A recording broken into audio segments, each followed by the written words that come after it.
You've probably heard it by now, Spain's Golden Visa program is coming to an end. Just like many people thought Portugal's was dead not so long ago. While others are closing doors, Portugal is adapting and positioning itself as the best Golden Visa option for 2025. In this video, we'll explore why Portugal's Golden Visa remains the top choice, how it's evolving, and why it could be the golden opportunity you've been waiting for EU residency. Sam, it sounds like to me that Portugal is going to be leading the world for the Golden Visa, which is ironic because I think many people think that the Golden Visa is dead.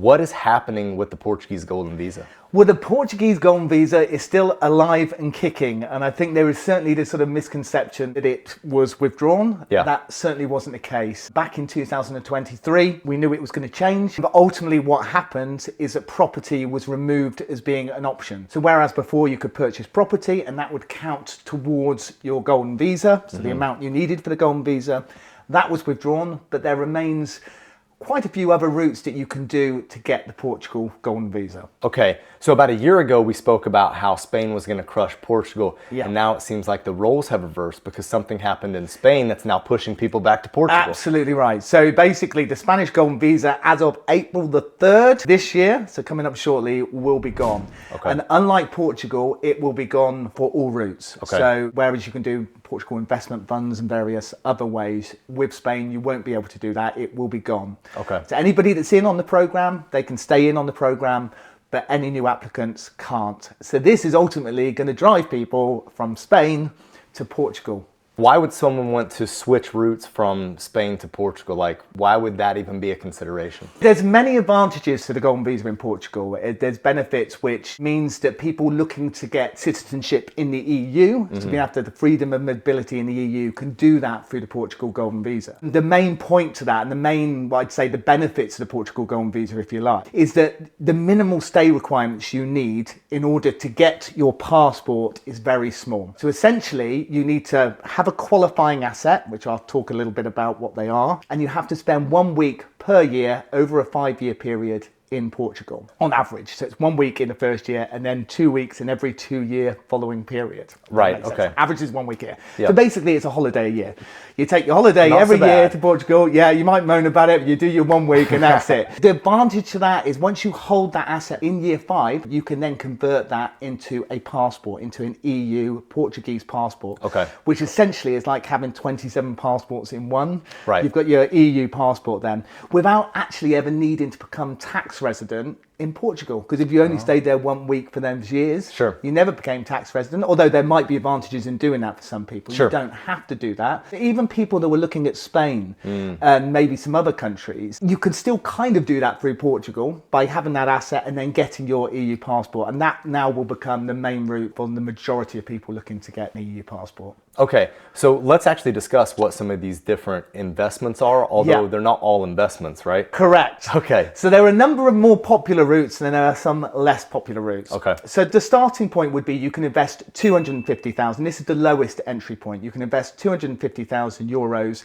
into the arts and culture. So it's essentially a donation to the Portuguese government. Okay. So it's 250,000. That's, I'd say, a low amount, but it's relative to the other amounts, it's quite low. Yeah. But there's no investment as such with that. You are donating to the Portuguese government. Yeah. The other option is you could donate 500,000 towards research for the Portuguese government. So again, it's a similar option. It's not an investment as such. You are donating to the government. So again, that's very, I'd say it's not popular because people don't really like to give money away and not have a return. It's not an investment as such. So Right. them two remain really the least popular routes. Okay. The other thing you can do is you can set up a business in Portugal. This is a bit more niche because a lot of people, to set up a business is quite difficult. So you Sure. might already have a business. You might want to move it to Portugal. That could count towards it, but you have to employ 10 staff to do that, which for a Okay. lot of businesses is quite a lot of people. Sure. So again, maybe not the most popular route. The two most popular routes Okay. are to invest into an existing business that's already in Portugal. Now, the minimum amount you need is 500,000. Okay. Okay. You invest within the business. Now, the caveat to that, if you like, is that that business, as a result of your investment, has to maintain 10 employees over a 3-year period. Okay. As an investment company, we've got access to businesses where you can do this and they can allocate staff and that's your investments. You can do that and you can do it for 500,000 and then you get your residency, you get your Golden Visa and then you can convert that to a passport. So again, popular route. Can I ask a point of clarification on this Yes, one? please, Okay, please. so is this possibly like buying an existing business or just investing in it and pumping cash into it? It's investing into it, essentially. Investing into a business that's already there. So there are lots of hospitality businesses out there that encourage that sort of investment because they've got the staff already there. Yeah. They allocate them staff to you because you're investing within that business, and that will then tick the box that you need to do. Interesting. So yeah, it's certainly a good way. Sometimes from a taxational point of view, again, not going too much into the tax side of it, that can be advantageous for some people to do the business route. I think the most popular route is to do the investment funds. So basically you can invest 500,000 into a qualifying investment fund. So it has to be regulated in Portugal, has to be a qualifying fund, and that means I think it's 60% within the fund has to be invested into Portuguese companies. So it can't just be an American fund, for example. It has to be a regulated Portuguese fund. There's about 35 funds fulfill this criteria, which we can access. That's a few. It's quite a lot there, but then you need to look at what are these funds. Some funds could have high running charges. They could have exit fees. So for example, if somebody wants their passport in 5 years, you don't necessarily want to be tied into a fund after that because you can get your passport. You don't then need that investment. Do you then want to be tied in? Yeah. What's the cost of running the funds? You get some funds where they'll pay fixed interest up front. So for example, there's funds that will pay 4% per annum up front. So you invest a certain amount of money, the interest is paid up front, and that will get you to the 500,000.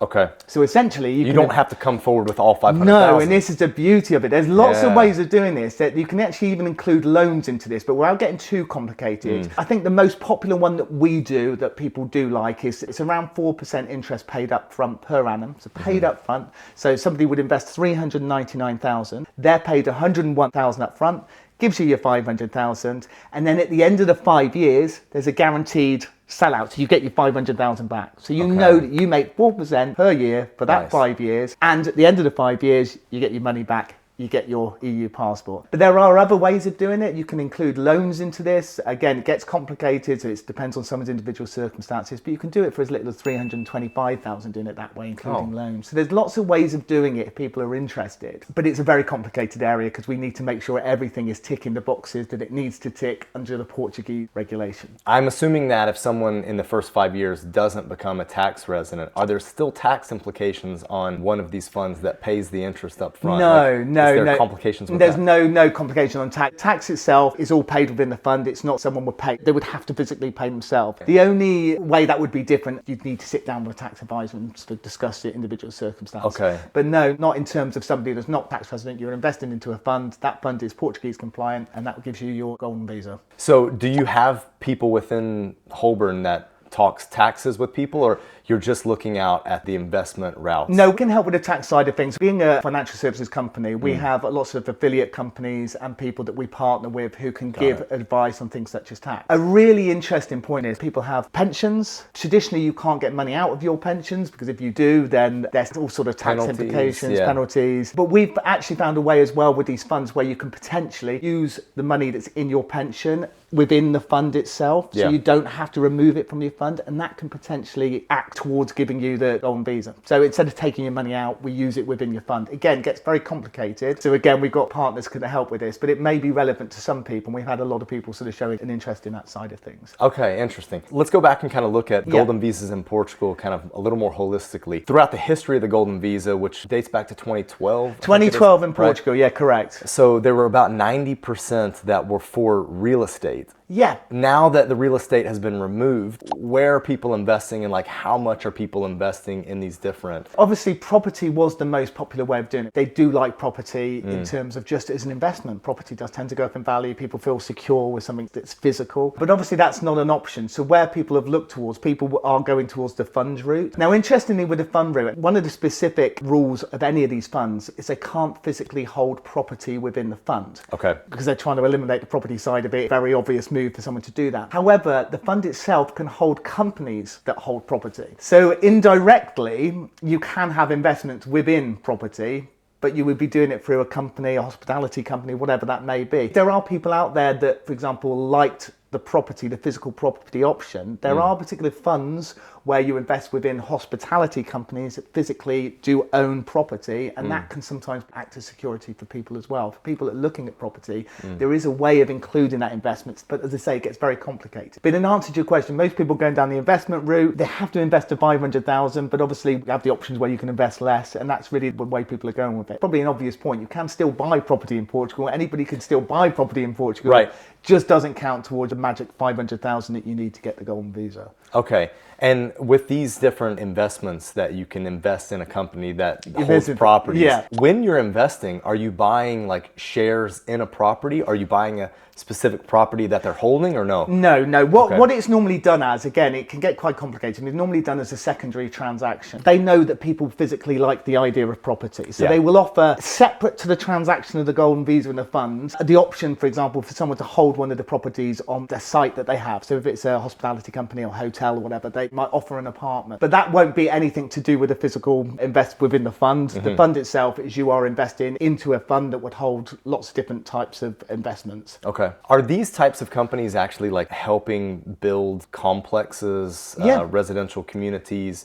hotels? Yeah, absolutely. Okay. Yeah. I'm talking specifically about certain types, but there's so many different types of funds that are out there as well. You know, we're talking, the main criteria for this is, as I say, 60% has to be invested into Portuguese stocks, basically. So it is helping the Portuguese economy, it's helping the money coming into Portugal, which is what they're trying to achieve, essentially.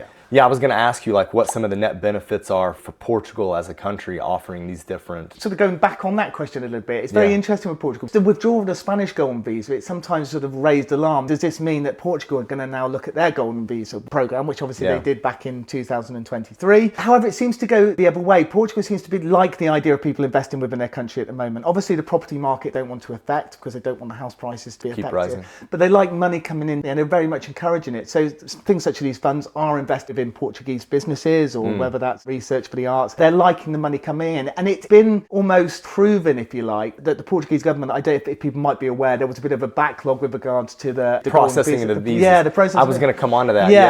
So the processing of the visas, obviously, there were so many people like the Portugal Golden Visa program, great, and everyone supplies, they go into the system, and the problem is they just couldn't physically cope with the application. Now, where that was a problem is it was potentially taking 18 months to could even be 2 years, and people didn't even have the Golden Visa, and that was really putting people off, quite rightly. Made even worse by the fact that you have to then get your Golden Visa to start the clock ticking for the 5 years to get your passport. So what the Portugal government have done, they've looked at that and thought, right, they've put in a new regulatory body that have come in to oversee this. They've got a 10-step process of what they're going to do. They've got a 50% increase in staff, so they've got more people looking at it. With the process they've got going, they're going to clear the backlog, so they say, by June. That's what they've committed to do. But really importantly as well, they've changed the process, and this happened a number of months ago. So if people are looking to get the passport, which obviously most people are, when you actually get your qualifying asset, it's from them. So essentially when you put in your application, that's when your clock starts for the 5 years, not from when you physically get the Golden Visa. So even if there was a bit of a delay, which it shouldn't be the case now, but even if there was, it wouldn't affect that timeline for you getting the passport, which is really what the main draw is of Portugal. Yeah, I would say like the end game for most people is actually meeting that 5-year criteria to get the passport. 100%. But if you're having to wait an additional 2 years, you're talking sort of 7 years, it becomes less appealing. And it is. You're looking at an EU passport, Portuguese passport. It is essentially 27 passports in one. You know, you can live, you can work, you can retire in any of the Schengen countries. It's the 4th strongest passport in the world, you know, in terms of giving you visa-free travel to so many destinations. It's a great thing to have. And to get that within 5 years, even Spain was 10 years for the majority of people before you got the passport. There were exceptions to that, depending on your background, your passport you initially had. But the 5 years, doesn't matter who you are with Portugal, is a real draw. In your opinion, do you think that the Portuguese Golden Visa is the best offer in the world right now? By far is the best offer. For what it gives you, and this is for anybody's interest, I don't personally think there's anything that's going to happen imminently in withdrawing the Portugal Golden Visa. But when you look at the benefits it gives you, anybody's interested need to be very aware of this. It's got so many benefits that are good. Some people are interested, it's worth looking now because we don't know what will happen with it. But the benefits for it are huge. And there's not really a drawback to going ahead and getting that process started now. If you wait, then you could get cut off. But if you're starting the wheels in motion. That's really it, because we know what happened with the Spanish Golden Visa. We kind of knew it was going to go at some point. There were murmurs. But then boom. And it was that quick. It took a while for them to get it through and all the processes they had to get it through. But now it has officially gone. And once it's gone, I think it's hard for a country to bring it back. You know, I mean, obviously Spain could bring back the Golden Visa, but it would really rely on a new government coming in, all the processes they'd have to get it through. So once it's gone, I think it probably has gone. Portugal, as I say, with all the benefits it has, it's always been one of the most popular programs, always has been. But now, obviously, Spain's gone. A lot of people looking at Spain are going to now be looking at Portugal because of the benefits it's got. So yeah, there's going to be a huge uplift. Another thing to say with Portugal, we've noticed as a company since the US elections, there's been a 300% increase in applications that we've received for the Portuguese Golden Visa. It doesn't matter what your political opinion is. Some people are polarised and some people, they want to move. So there's a big demand at the moment, and that's why the Portuguese government really are reacting in terms of making the process as clear and as easy as possible for people looking to go ahead. Why do you think so many Americans are interested in the Portuguese Golden Visa? What we do, you know, is the You're American, receiving American market. And I think part of it's political. It's very easy for me to say that. I don't know. There's no right or wrong, but what people believe. Some people might want me to answer the question. Yeah, I was going to say, I know. It's interesting that. And I think I personally love America. Americans love the EU, love Europe. So you do yourself. It's the lifestyle here and culture around here is fantastic, as it is in America as well. But it's just, I think there's that, it's that difference. But I think the political side of it is definitely plays a really important part. A lot of people I've spoken to personally about it, and I'd say probably about 40-50% have immediately cited it's because they're not happy with the politics in the US. So I think that's definitely playing a big part of it. Okay, so not that you've spoken to all these new applicants, but I'm curious, the ones that you have spoken to from the US that are looking at the Portuguese Golden Visa, are they looking to move here, or is it simply a play to get the passport? It's a good question. It probably is about half and half. It is. Some of them are very keen to move very quickly because they just want to get out. I think others are putting something in place now so that they've got something for the future. Because you've got to think as well, if people are thinking, well, I do want to move to Europe, but I don't want to do that for 5 years or 10 years. The beauty with the way that the Golden Visa works in Portugal, as I said before, is you don't physically have to live here as well. So as long as you put in place the qualifying asset now, you get that timeline ticking, you don't have to move over to Portugal. You can enjoy a 1 week holiday a year, as we said before. You could do that. So when you do eventually come to Europe, you've got the passport. You don't necessarily have to even go to Portugal. You could go and live immediately in any of the other European countries that you wanted to. So a huge benefit from that point of view. But in answer to your question, it's around 50-50, I think, from the people I've spoken to. Okay, and what about from Brits or Canadians? Yeah, I'd say it's about the same. The Brexit side of things as well. It made it very difficult for anybody from the UK holding properties because you've got the 90 and 180 day rule, which affects people. So you're going to spend 90 days and you've got to move out. A lot of people already had, for example, properties in Europe and Spain. Oh, sure. And so it's like second homes and things like that. So it's made it very difficult. There's people that own properties that can't actually stay more than 90 days in them. So the idea of getting something like this, it's just a way of tidying everything up, because once you've got the passport, you have 27 passports essentially that you can go and live and work in, and you can move freely throughout Europe. It's really good from that perspective. Someone's now interested in the Portuguese Golden Visa. What's their next step? It's to make contact. So contact yourself, contact us, because what we can do is talk about people's individual situation. There's so many different things to consider for somebody. We offer free reviews. It doesn't cost a penny to sit down with you and go through a situation. But there are so many different options, you know, and what's right for one person isn't necessarily right for the next people. The type of investment they want to do, you mentioned about tax, things like that, might affect the way we do it for different people. The first thing is really to sit down with someone and look at your situation, be aware then of what is available for you. And we can go through all the pros and the cons, and we can send, let's say, quotes and information about the different offerings you have. But you need to speak to an expert, because at the end of the day, it's a difficult territory. When we're talking about qualifying for an investment fund, it has to be a qualifying investment fund. You can't just go and get an investment fund that you took out whilst in Portugal. It needs to be a qualifying fund. It needs to be a regulated fund, and you need to be very much aware of what the cost of that fund is and what the restrictions of that fund might be. Make contact and sit down, and if it's the right thing for you, brilliant. If it's not, it's not, but you don't lose anything from trying. It's free to email. It's free to email, exactly. Basically, right. Exactly, and have that conversation. Yeah, seriously, it is. And bearing in mind everything we're saying as well, with anything like this, the worst thing we see, for example, now, we have people coming back about the Spanish one now, and it's too late, and if you're slightly interested in something, act, because it might not be there in a year or two. As I say, there's no indication that this is going, by the way. There's no indication whatsoever. In fact, if anything, it seems to be strengthening what the government brought in to clear the backlogs. But it's just worth bearing in mind that for anyone who's interested. It doesn't hurt to email. Sam, Thanks. Pleasure. Thank you for having me. And if you want to contact Sam, you can reach out to us. We have information in the description section or on the screen. Thank you guys so much for watching. Now, let's get moving. Bye.